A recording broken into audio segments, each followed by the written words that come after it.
Olá, como vocês estão? Tudo bem? Como vocês têm passado? Espero que estejam bem e que estejam bem esperançosos também. E aqui estamos mais uma vez juntos para analisarmos, as passagens do Evangelho de Jesus e para interiorizarmos assim aquilo que ele falou. E também serve para que nós reflitamos sobre o tanto que nós introjetamos em nós os seus ensinamentos ou a compreensão das suas palavras. E hoje eu trago uma situação onde nós deveremos muito refletir. Está em Lucas 23, 43. Ainda hoje estarás no paraíso comigo. Nós temos, é inato o desejo de viver num paraíso, de viver num lugar maravilhoso, num lugar excelente. Vamos imaginar então como seria esse paraíso. Primeiro, sem guerras, sem fronteiras, sem assaltos, sem danos morais, sem danos físicos, dormir com portas e janelas abertas, com total segurança. Então, vamos imaginar o paraíso.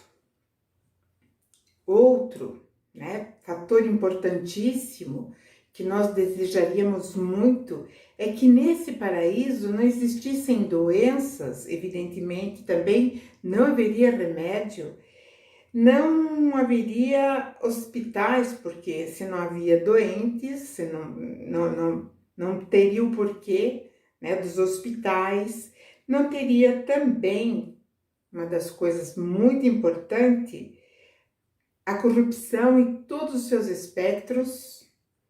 Mas como seria bom? Eu acredito que todos nós nunca imaginamos como seria viver nesse paraíso. Porque Jesus fala isso, ainda hoje estará comigo no paraíso. Bom, se nós olharmos para nós mesmos interiormente e perguntarmos com toda sinceridade, eu mereço viver no paraíso? Hoje, na atual circunstância, provavelmente nós diríamos assim, merecer eu mereço, mas, sabe, nós colocaríamos alguma coisa, mas, porque nós temos sempre uma pendência, nós temos sempre alguma coisa que nós estamos arrastando e que muitas vezes, impossibilita que nós entremos nesse paraíso. Jesus, quando ele foi crucificado no meio de dois homens. Um se chamava Dimas e outro se chamava Gestas. Esses dois homens estavam ao lado de Jesus, eles tinham cometido algumas coisas, eles eram criminosos. Não sei se haviam roubado, se existia, o assassinato, mas eu sei que eles foram condenados. E assim, quando decidiram crucificar Jesus, também pelo julgamento, então trouxeram esses dois elementos para que eles também fossem crucificados. E o que nós vamos, então, começar a ver a cena, Jesus, ele estava no meio. À sua direita estava o homem chamado Dimas e à sua esquerda tinha os Gestas. Quando Jesus foi levantado no madeiro, vocês imaginem o sofrimento terrível, a assim como para Jesus, como para os outros dois homens. Então, neste momento, nós vamos colocar assim na nossa reflexão, por que será que Jesus foi colocado no meio de duas pessoas, dois homens, dois elementos? Por que ele estava no centro? Isso vamos entender que tem um significado muito profundo.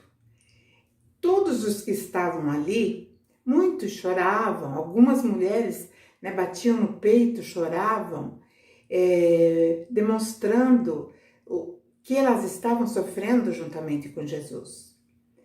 Outros passavam de largo e faziam chacotas com Jesus.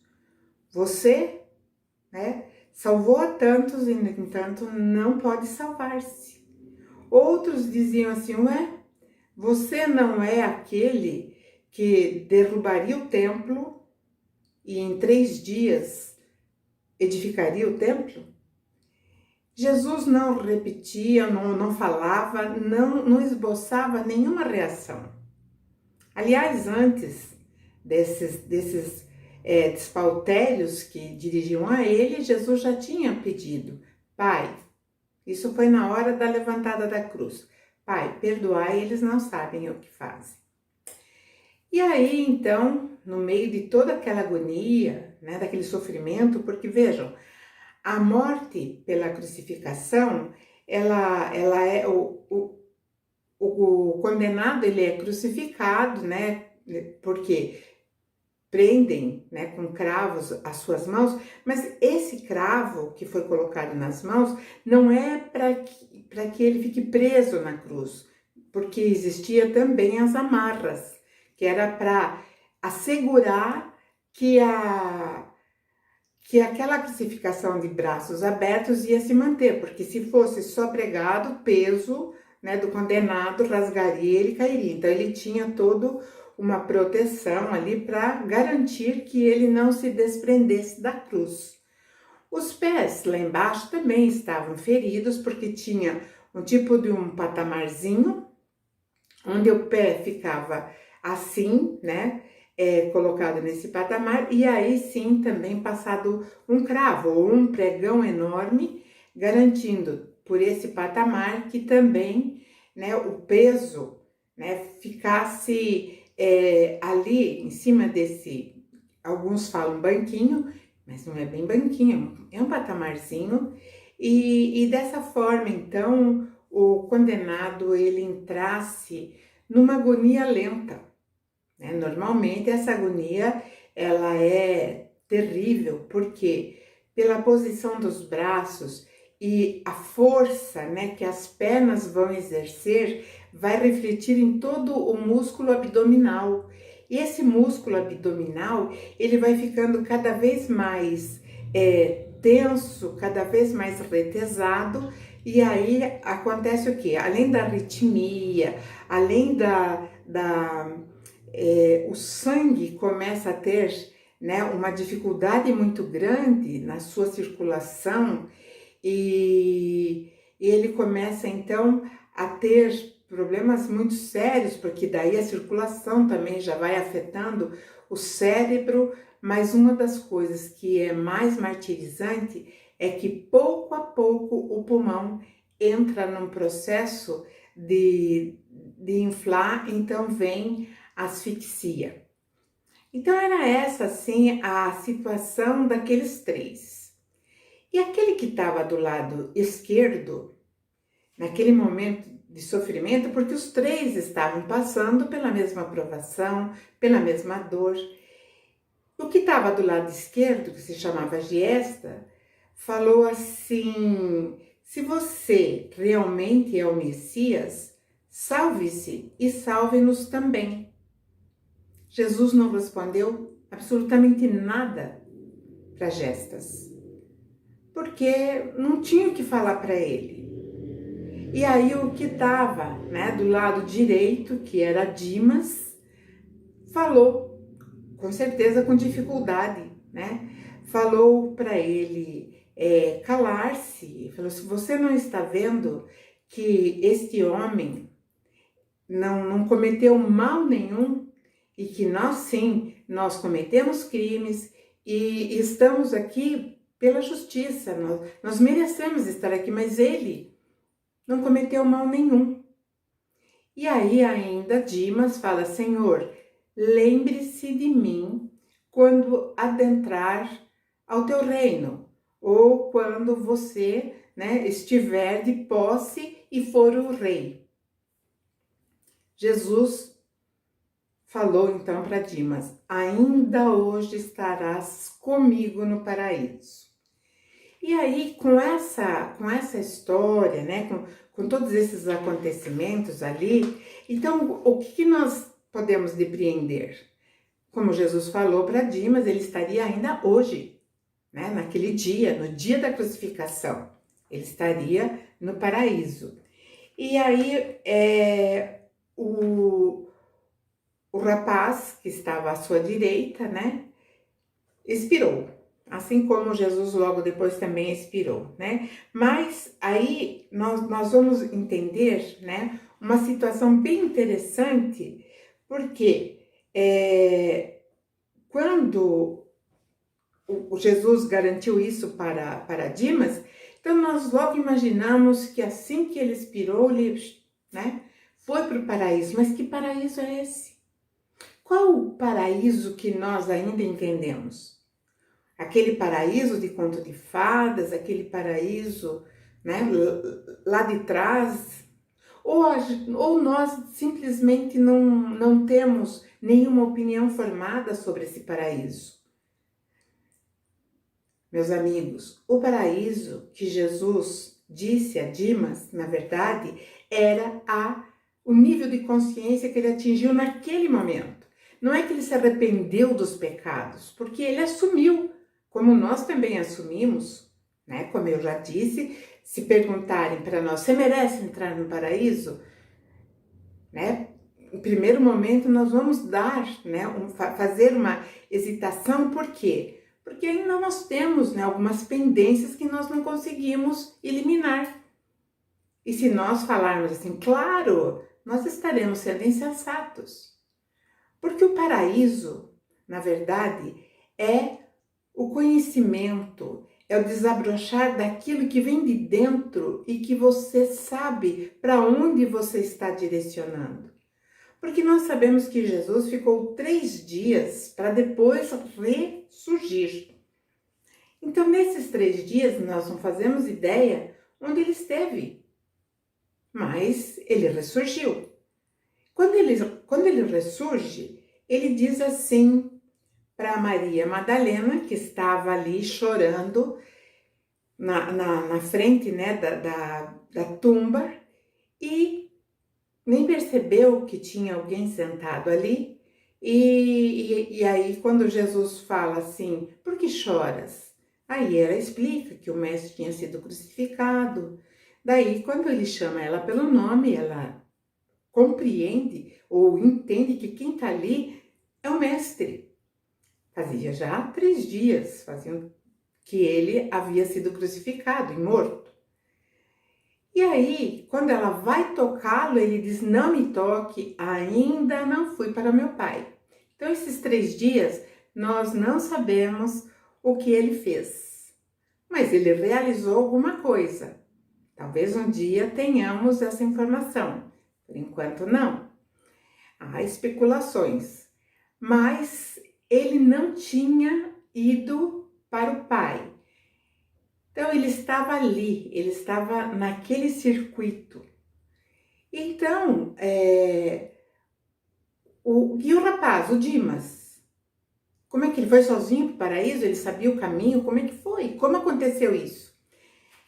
Então, nós temos a consciência de que nós vamos caindo nessa realidade, nós vamos saindo da nossa ignorância, da nossa incompetência como seres espirituais, emanações do Criador, porque nós somos. O Dimas era assim como o Gesta também era.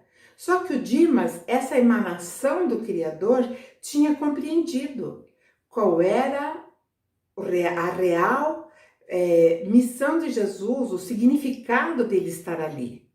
E o outro não, ainda estava fechado no seu egoísmo.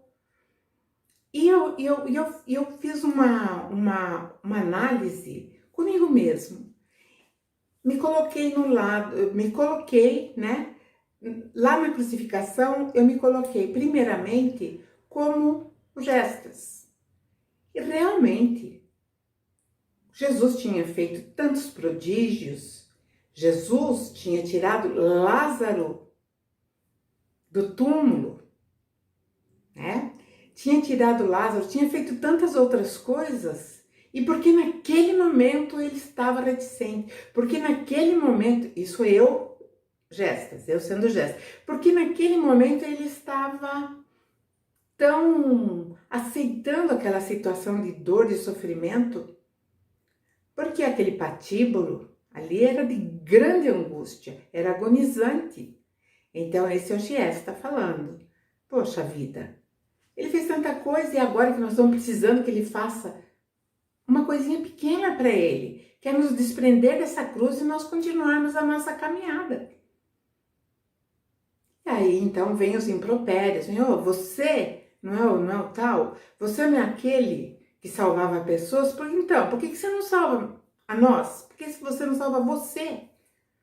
Então ele estava fechado, então Gestas estava fechado para o entendimento do que significava tudo aquilo, enquanto o outro tinha caído em si, o da direita. Então eu fui lá para a direita, agora eu tenho um posicionamento diferente do Gestas. Então eu sou o crucificado da direita.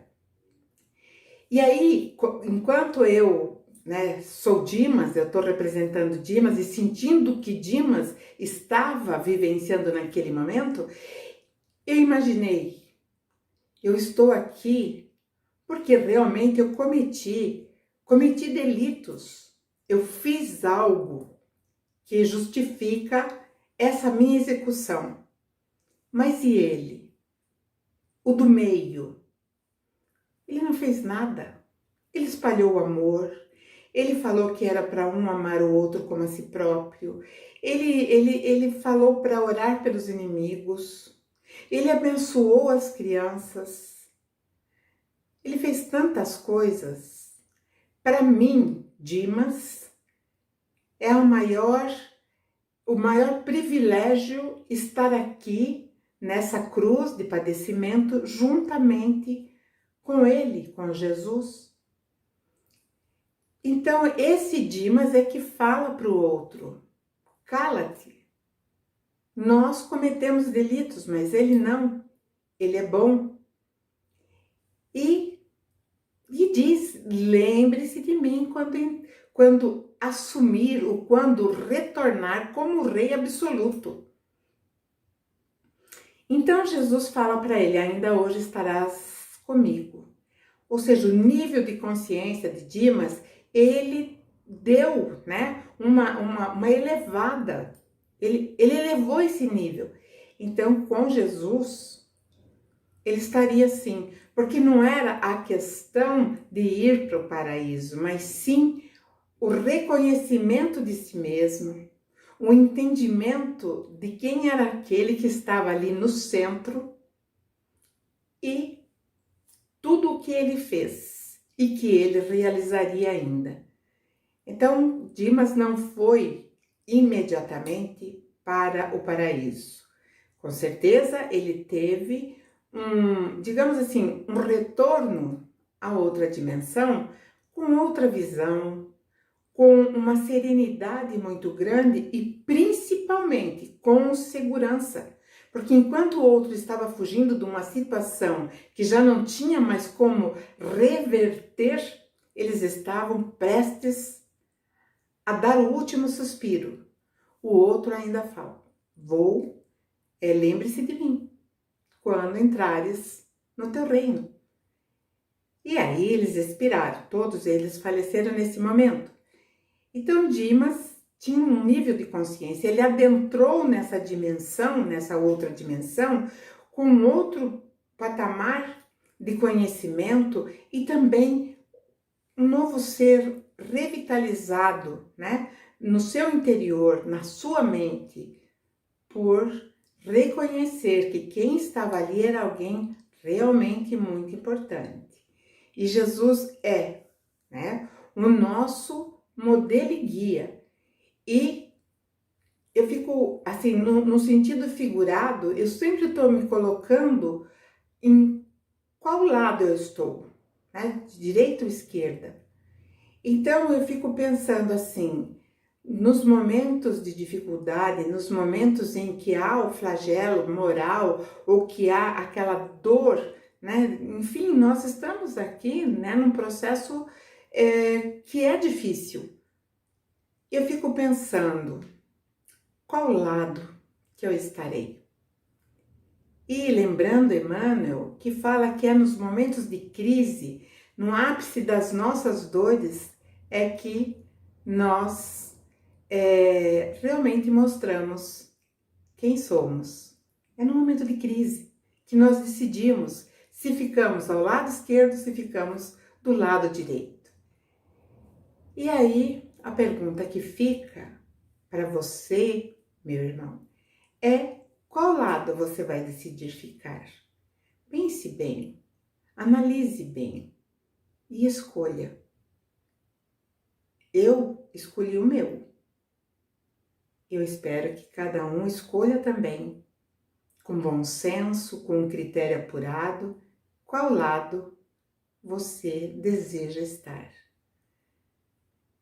A grande reflexão é essa, e muito propícia nos dias que nós estamos atravessando, onde nós temos realmente que expandir o nível da nossa consciência. Então vamos decidir logo. Então é isso que eu gostaria de falar para vocês. Desejo que vocês tenham uma excelente semana. Não esqueçam de dar o like, de se inscrever e até a próxima semana. Um beijo grande, fiquem na paz.